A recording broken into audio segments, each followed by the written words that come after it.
ویسے یہ ایسا کرتے یہ ویسا کرتے. تو یہ ہم دیکھتے بھی ہیں معاشرے میں بھی, اور اللہ کے نبی کے زمانے میں بھی ایسے لوگ ہوتے تھے کہ وہ بالکل ٹک ٹکی بانے ہوئے اللہ کے نبی پر دیکھتے تھے یہ کیا کرتے, کہاں پر غلطی کرتے, تو ہم ان کی غلطی کو اچھالیں. تو اللہ کے نبی کی حکمت تھی کہ آپ سمجھ لیں کہ اگر میں نکاح کروں گا تو مخالفین اعتراض کا موقع مل جائے گا. اس لیے کیونکہ حضرت زید جو اللہ کے نبی کے منہ بولے بیٹے تھے, اور لوگ یہ کہیں گے کہ دیکھو منہ بولے بیٹی کی بیوی سے انہوں نے نکاح کیا, لیکن اللہ کے نبی اکرم صلی اللہ علیہ وسلم کو کے ذریعے سے اس رسم کو مٹھانا چاہا کہ منہ بولا بیٹا احکامات میں حقیقی بیٹے کی طرح نہیں ہے. اس لیے پیچھے حکم آیا تھا لے بالغ, یعنی اگر کسی شخص نے دوسرے لڑکے کو یا بیٹی کو لے لیا تو اس کو اس کے اصلی باپ کے نام سے ہی پکارا جائے گا, اور اگر وہ دوسرے باپ نے جس نے لیا اس کے نام سے پکارا جائے گا تو گویا کہ ایسا ہے اس نے اپنے نسب کو بدل دیا, اپنے خون کو چینج کر دیا, بدل دیا, ایسا ہو جائے گا. اس لیے اگر لے بالغ بھی ہے لیا ہے کوئی اپنے پاس میں, اگر اس کو بچے نہیں ہے دوسرے بچے کو لے کر کے رکھ رہا تو وہ اس سے کیا اصلی باپ کا ہی اس کا نام لکھنا پڑے گا. تو یہاں پر یہ زید منہ بولے بیٹے تھے, حقیقی بیٹے نہیں تھے. اس لیے حضرت زید کا طلاق کے بعد نبی اکرم صلی اللہ علیہ وسلم کا حضرت زینب سے نکاح ہو گیا, اور اگلے آیت میں بتایا کہ آپ صلی اللہ علیہ وسلم کسی مرد کے نسبی باپ نہیں, لیکن آپ اللہ کے رسول اور خاتم النبی صلی اللہ علیہ وسلم, اللہ نے آپ پر نبوت کے سلسلے ختم کر دیا. اس لیے عقیدہ ختم نبوت کہ آج ہم دیکھ رہے ہیں کہ نئے نئے لوگ دنیا کے اندر پیدا ہو رہے ہیں اور نبی ہونے کا دعویٰ کر رہے ہیں, آج بھی کر رہے ہیں, پہلے بھی کیے ہیں. تو اس میں ہم کو سمجھنے کی ضرورت ہے کہ اللہ کے نبی خاتم النبیین ہے, اللہ نے آپ کا نبوت کے سلسلے کو ختم فرما دیا. اس لیے آپ جو بھی نبوت کا دعویٰ کریں گا وہ کذاب ہے, جھوٹا ہے, اور اس کے بعد مانی نہیں جائے گی, کیونکہ آپ تمام نبیوں میں سب سے آخری نبی ہے اللہ کے نبی صلی اللہ علیہ وسلم. تو آپ کو نبی ماننا بھی ضروری ہے اور آخری نبی ماننا بھی ضروری ہے. اگر کوئی شخص آپ کو آخری نبی نہیں مانتا, نبی مانتا, تو وہ دائرۂ اسلام سے خارج ہے, اور جو آپ کو نبی نہیں مانے گا وہ بھی دائرۂ اسلام سے خارج ہو جائے گا. جو نبی مانے گا لیکن آخری نہیں مانے گا تو وہ بھی دائرۂ اسلام سے خارج ہو جائے گا. اس لیے اپنی ختم نبوت ہمارا مضبوط ہونا چاہیے کہ اللہ کے نبی کے بعد کوئی نبی نہیں, آخری نبی حضرت محمد مصطفیٰ صلی اللہ علیہ وسلم ہے. اور اللہ تعالیٰ نے آپ کے کچھ صفات قرآن کے اندر بیان فرمائے خاتم نبی کی. اس کے بعد میں اللہ تعالیٰ نے کھانا کھانے کی دعوت کے آداب بیان فرمائے. یا ایھا الذین آمنوا لا تدخلوا بیوت النبی الا ان یؤذن لکم. یہ نبی صلی اللہ علیہ وسلم کو واقعہ بتا دیا اور ہم کو آداب بھی بتا دیے کھانا کھانے کا. حضرت زینب بنت جہش سے جب نکاح ہو گیا اللہ کے نبی کا, اور آپ نے ولیمہ کھلایا تو لوگوں کو بلایا کہ ولیمہ کے اندر جاؤ کھانا کھانا. تو بعض احباب کیا کیے, کھانا تیار ہونے سے پہلے آ گئے تھے, کھانا بننے کا تھا اس سے پہلے آ گئے, اور حضور کا گھر چھوٹا سا تھا, بٹھانے کی جگہ نہیں تھی. تو حضرت زینب دیوار کی طرف ہو کر کے بیٹھ گئی. اب کھانا کھا دیا انہوں نے, لیکن بعض لوگ تھے کہ وہ اٹھ رہے ہی نہیں, وہیں بیٹھ کر رہے, جا رہے بھی نہیں, اور باتیں کرتے رہ رہے ہیں, اور جم کر بیٹھ گئے باتیں کر. کچھ لوگ خود پکے رہتے باتیں کر, ان کو ایک جگہ بٹھا دو تم بس ہو گئے, پھر کام کرتا 2 گھنٹے تک اٹھتی نہیں. تو وہ ایسے لوگ تھے کچھ جم کے بیٹھ گئے اللہ کے نبی. اب وہ لوگ بیٹھ گئے, لوگ آ رہے جا رہے ہیں. آپ اللہ کے نبی بھی ان کو واپس آئے, دیکھا کہ یہ بیٹھے والے دکھ رہے, پھر آئے یہ بیٹھے والے دکھ رہے. اللہ کے نبی کو ناگواری ہوئی, یہ جا رہے بھی نہیں, اپنا گھر چھوٹا سا ہے. اب لوگوں کو احساس ہوا, اٹھ کر چلے گئے. جن کو سمجھ میں آیا کہ اللہ کے نبی کی چاہت ہے کہ ہم نے یہاں سے رخصت ہونا چاہیے. تو اس آیت میں 3 باتوں کا بتایا کہ جس کو کھانا کھانے کے لیے بلایا جائے صرف وہی آئے, جس کو دعوت دی ہے وہ آنا, اور دعوت والے کے ساتھ دوسرے بھی شامل ہو جا رہے ہیں. بغیر دعوت دی تو وہ نہیں آنا, اس سے منع کیا گیا. اس کو توفے نہیں بولتے عربی میں, تو وہ نہیں کرتے. اب کھانا کھانے سے پہلے بھی جا کر نہیں بیٹھنا, کھانا بننے کا ہے اور آدمی جا کر کے بیٹھ جا رہا ہے. اس سے میزبان کو مشغول ہونا پڑتا ہے. اگر کوئی آدمی کھانا بننے سے پہلے آ گیا, اب اس کو پانی کا پوچھنا پڑے گا, چائے کا پوچھنا پڑے گا. اگر اس کو پانی کا چائے کا نہیں پوچھے تو پھر یہ ادھر آ کے پھٹا کے پڑے, وہ بیٹھا رہا اتنی دیر تک تو کچھ بولا ہی نہیں, اس نے پوچھا ہی نہیں, پھر یہ کرے. یہ انتظام میں اس کو کرنا پڑے گا، اس سے پہلے نہیں جائے۔ اب جب کھانا تیار ہوگا پھر چلے جاؤ اور کھانا کھا کے واپس جلدی سے آ جاؤ، وہاں پر بیٹھو مت کہیں پر بھی جہاں پر چھوٹی سی جگہ ہے، اچھا بڑے بڑے حال ہے کہ رات بھر بیٹھو کوئی فرق نہیں ہوتا میزبان کو۔ تو یہ اللہ کے نبی صلی اللہ علیہ وسلم کے ذریعے سے امت محمدیہ کو کھانے کے آداب بتائے، یہ آداب ہے کھانا کھانے کے، تو ان آداب کو ہم کو اپنی زندگی میں رکھنا چاہیے۔ اس کے بعد میں بتایا ازواج مطہرات سے نکاح کی حرمت۔ اللہ کے نبی کی بیویاں کیا ہے؟ ہمیشہ ہمیشہ کے لیے وہ ہماری امت کی مائیں ہیں، تو یہ حرام قرار دیا گیا۔ اس کے بعد میں اللہ تعالیٰ نے ازواج مطہرات اور بنات اور عورتوں کے ذریعے سے ہم کو بھی ہماری خواتین کو حکم دیا کہ وہ پردے کا لحاظ ہے، یعنی جب کہیں باہر جا رہے ہوں تو پردہ کر لیں، اور گھر میں بھی ہے تو اپنے گھر کے اندر بھی دونوں ہاتھ دونوں پیر کے علاوہ اور کسی چیز کی کھلا نہ رہنے دے۔ تو یہ چادر پہلے صحابہ کے دور میں چادر اڑا کرتے، اب دور آگے ترقی کرتا جا رہا ہے تو اس چادر کی جگہ پر اب برقع آ گیا، تو برقعے کے بھی چیزیں ہیں، تو اس میں برقعے بھی سادہ استعمال کرنا چاہیے، ڈیزائن والے برقعے، ایسے برقعے جو لوگوں کی نظروں کو اپنے طرف متوجہ کرتے ہوں، ایسے برقعے پہننا جائز ہے، اور ڈیزائن والے جس کے ذریعے سے پردے کا مقصد ہی فوت ہو رہا، تو پردے کا اہتمام کرنے کا حکم دیا گیا اللہ کے نبی کی ازواج کو بھی اور امت کی مشورات کو بھی اللہ نے حکم دیا کہ پردے کے ساتھ کہیں پر بھی باہر بھی جا رہے ہوں تو اکیلے نہ جائیں، کسی مرد کو اپنے کسی محرم کو یا اپنے شوہر کو ساتھ میں لے کر کے جائیں۔ یہ آج دیکھ رہے ہیں ہم کہ ماحول آزادی نسواں جس کو کہا جائے گا، یہ خواتین کسی کوئی مرد کے بغیر ہی بازار کے اندر چلے جا رہی ہے، تو یہ بھی صحیح نہیں ہے، بلکہ خاتون کو کچھ بھی ضرورت ہے تو اس کے جو محارم ہیں وہ اس کے ساتھ میں ہوں، چاہے بازار میں جا رہے ہو یا کہیں پر بھی جا رہے ہوں، اگر اس کا شوہر ہے تو اس کا شوہر اس کے ساتھ میں ہونا چاہیے، اکیلا نکلنے سے منع کیا گیا ہے۔ اس کے بعد میں بتایا گیا کہ انسان جو ہے بار امانت کا حامل ہے، اللہ تعالیٰ نے سمجھنا اردنا الامانت علی السماوات والارض، امانت کی ذمہ داری دی، کیا ہے؟ ہمارا سمارا شریعت ہے، اللہ رب العزت نے امانت ہے، عقائد ہے، ہمارے دونوں پیش کرنا ہے، آسمانوں پر، زمین پر، پہاڑوں پر، اور ساتھ اختیار دیا گا تم چاہو تو لے لو، تم چاہو تو نہ لو۔ تو آسمانوں، زمین اور پہاڑوں نے اس بار کو اٹھانے سے انکار کر دیا، انہوں نے کہا کہ ہم اس کو اٹھا نہیں سکتے، تو نوع انسانی نے اس کو اٹھایا کہ اللہ تعالیٰ نے ہم کو شریعت کو عائد کیا، اور ہماری ذمہ داری کیا ہے؟ دین کو پھیلانا، دین کی دعوت دینا، اور اللہ کے بندوں کو اللہ سے جوڑنے کی فکریں کرنا، یہ ہماری ذمہ داری ہے۔ یہ اللہ نے ہم کو امانت دی ہے، دین کیا ہے؟ امانت ہے، ہم اس کو پہنچائے، اپنے اندر بھی پہنچائے، برادران وطن میں بھی پہنچائے، اور اخلاق کا مظاہرہ پیش کرے کہ ہمارے اخلاق کے ذریعے سے بھی لوگ اسلام کے اندر داخل ہوں گے اور عمل کے لیے تیار ہیں۔ اس کے بعد میں سورہ سبا ہے، اس کے اندر 3 مختلف واقعات بیان کی، سورت کا خلاصہ یہی ہے۔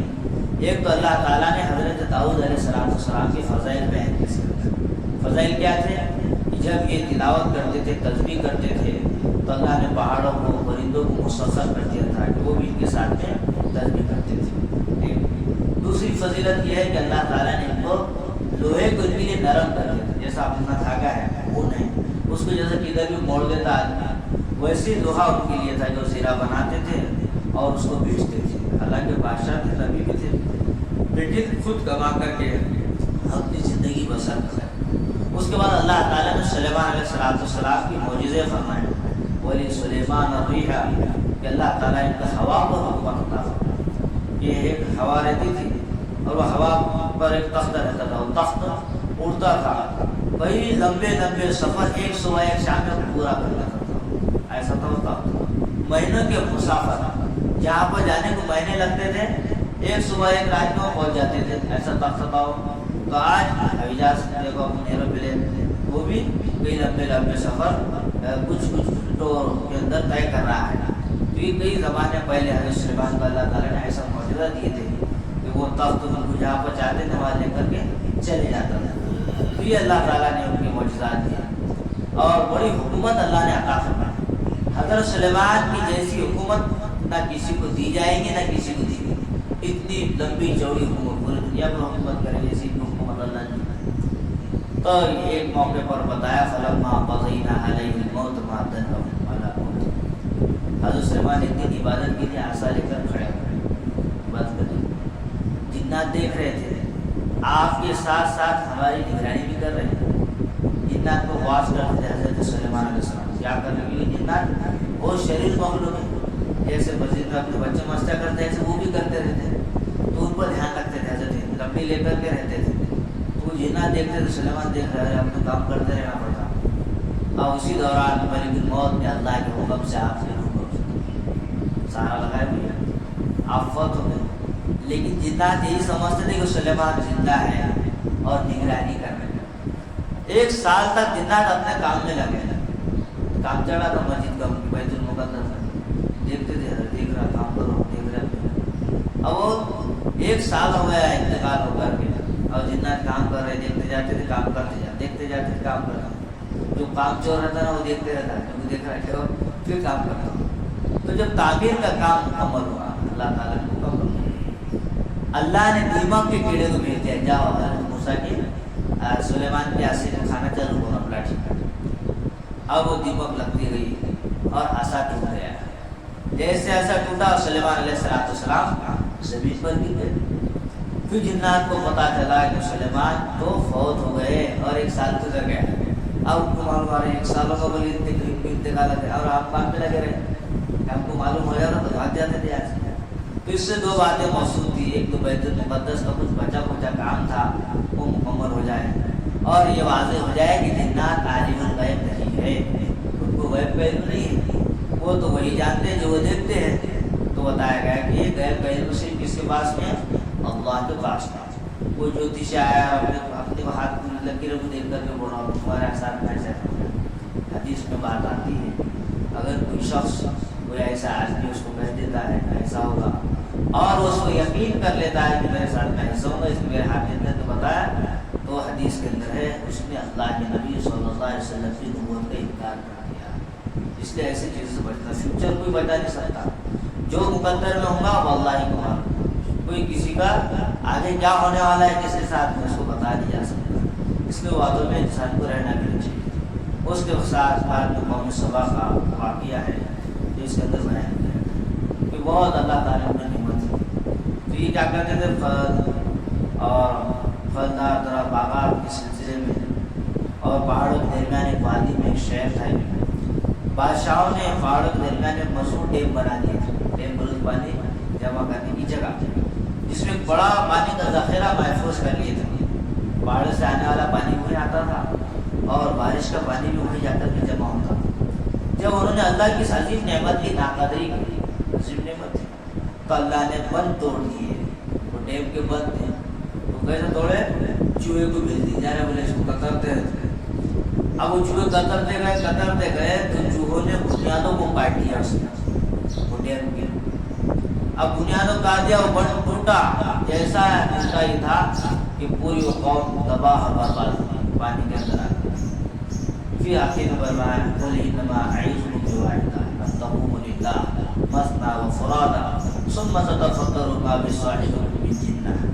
مشرکین مکہ اللہ کے نبی کو مجنون بولتے تھے، وہ بولتے تھے اللہ کے نبی پاگل ہے. اس آیت سے بتایا گیا آپ ان سے کہیں کہ میں تمہیں ایک بات کی نصیحت کرتا ہوں کہ تعصب اور ضد کو چھوڑ کر انصاف کر کے آپس میں مشورہ. ایک تو تعصب یعنی عصبیت کو چھوڑو، دوسرا تمہارے اندر جو ضد آ گئی نہیں ماننا. آدمی کیوں نہیں مانتا؟ ضد کی وجہ سے. ایک ضد آ گئی جیسے اپن دیکھتے چھوٹے چھوٹے بچے رہتے ہیں وہ روتے روتے کبھی ضد میں آ گئے تو کتنا بھی ان کو ماں باپ گود میں لے لو کہ چاکلیٹ کھلا دو مانتے نہیں کیونکہ ضد ہے. تو ایسی ضد مشرکین کے اندر بھی تھی اور تعصب کی عصبیت تھی. اللہ نے کہا یہ تعصب کو ہٹاؤ، اس کا چشمہ نکالو اور ضد کا چشمہ نکال دو، انصاف کر دو، انصاف بھی کرو اور آپس میں مشورہ کرو. تنہائی میں بیٹھ کر سوچ وچار کرو تنہائی میں بیٹھ کر کہ محمد صلی اللہ علیہ وسلم تمہارے درمیان میں 40 سال تک رہے ہیں، بچپن سے لے کر تمہارے سامنے پورے حالات ہیں اور تم ان کی صداقت امانت کے قائل بھی ہوں. کیا ایسا شخص مجنون ہو سکتا ہے؟ تم خود کہتے تھے کہ اللہ کے نبی امانت دار ہے، صادق ہے، پھر تم کیسے کہہ رہے ہو کہ یہ آدمی مجنون ہے؟ اس کے بعد میں سورہ فاطر ہے، اس کے اندر توحید رسالت آخرت کو ثابت کیا گیا اور بتایا گیا کہ فرشتے قاصد ہیں۔ کس کے قاصد ہیں؟ اللہ نے فرشتوں کو اپنا قاصد بنا کر کے دنیا میں بھیجا ہے۔ اللہ کا پیغام فرشتے لاتے ہیں، انبیاء کے ذریعے پہنچاتے ہیں، اور سب فرشتوں میں سب کے فرشتوں کے سردار کون ہیں؟ حضرت جبرائیل علیہ السلام۔ اس کے بعد میں اللہ تعالیٰ نے 3 قسم کے افراد کا تذکرہ فرمایا۔ 3 قسم کے افراد، ام المومنین حضرت عائشہ رضی اللہ تعالیٰ عنہا اور دیگر صحابہ کرام سے یہ بات ثابت ہے کہ 3 قسم کے افراد ہیں، ایک ظالم ہے، ایک معتدل ہے اور ایک سابق بالخیرات ہے۔ یہ تینوں امت محمدیہ کے اندر افراد 3 قسم کے لوگ ہیں۔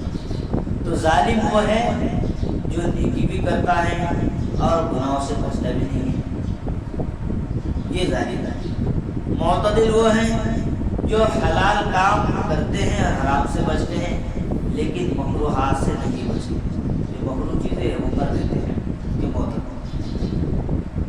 اور مستحبات کو نہیں کرتے، جو چیزیں مستحب ہے کریں گے تو ثواب ملے گا، نہیں وہ بھی معتدل لوگ۔ سابق بالخیرات وہ ہے جو حلال کام کرتے ہیں، حرام سے بچتے ہیں، مستحبات اپناتے ہیں اور مکروہ سے ناپسندیدہ چیزوں سے بچتے ہیں، لیکن اس کے باوجود بعض مباح چیزیں ہیں جن کے کرنے کی اجازت ہے، وہ عبادت میں ہر درجے تک انعام شبہات کی وجہ چھوڑ دیتے ہیں۔